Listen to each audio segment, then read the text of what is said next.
Welcome to The Explainer. Today we're going to talk about something that might just change your entire workday. What if I told you that a simple tweak to when you eat, not just what you eat, could completely transform your energy and focus? We're about to dive into some ancient wisdom that's surprisingly backed by modern science. All right, let's kick things off with a problem I'm willing to bet almost everyone listening has experienced. You know exactly what I'm talking about, right? You had a pretty good lunch, you're trying to be productive, but then boom, it hits you. That wall of exhaustion in the afternoon that just kills your focus. You're reaching for that second or third coffee, just trying to make it to the end of the day. Well, what if we've been looking at this whole thing the wrong way? What if the secret isn't in some new diet or supplement, but in the timing? We're going to explore an ancient system that says timing is everything when it comes to unlocking consistent, all-day energy. So let's get into the solution. It comes from a system of wellness from India that's been around for thousands of years called Ayurveda. Okay, so check this out. Ayurveda basically breaks up the 24-hour day into these 6 different energy windows. Each one is governed by a different natural force, or what they call a dosha. Now, they're all important, but for our energy levels, the one you really want to pay attention to is right there in the middle, pitta time, from 10 a.m. to 2 p.m. This is when your body's metabolic power is at its absolute peak. And to really get this, you need to understand one key concept, Agni. It literally translates to fire. Think of it like your digestive fire. It's the metabolic furnace inside you that turns food into fuel. When your Agni is strong, you feel amazing and full of energy. When it's weak, well, that's when you feel sluggish and heavy. And this is where it all clicks into place. The whole idea of the Ayurvedic clock is that your digestive fire, your Agni, is burning hottest between 10 a.m. and 2 p.m., right in that pitta window. So the big takeaway is super simple. Make lunch your biggest meal of the day.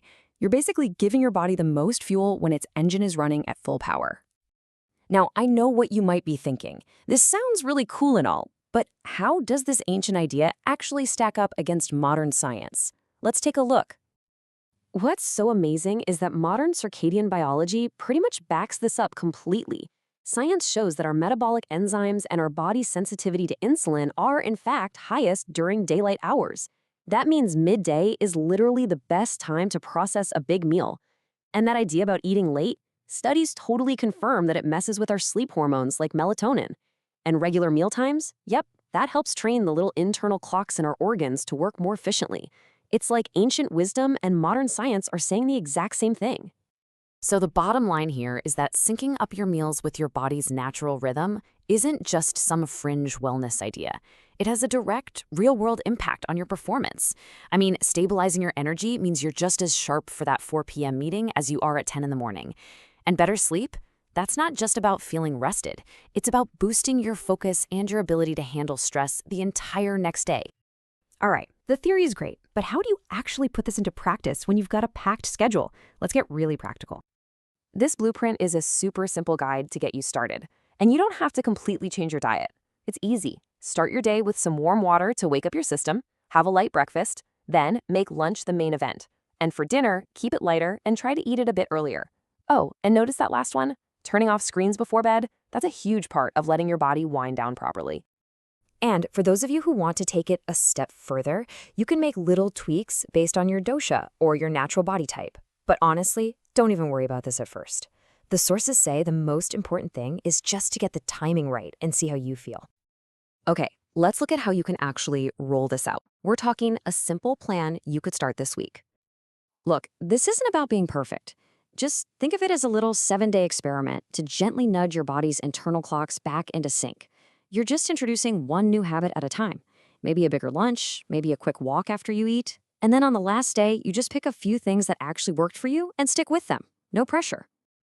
Now, I know what you're thinking. My schedule is insane. I travel, I work late. There's no way this works for me. But actually, it can. The key thing to remember is that this is about rhythm, not rigid rules. If you're traveling, just switch to local mealtimes as soon as you land. It's a great way to beat jet lag. Working a late shift? Have your big meal before you start, not right before you try to sleep. And if you can't do lunch right at noon, no big deal. Just pick a time that works for you and try to be consistent. It's all about adapting the principles to your life. All right, finally, let's talk about the most important part, the right mindset to make this actually stick.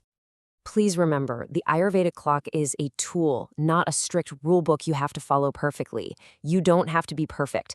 The goal is just consistent, sensible timing that actually works for you.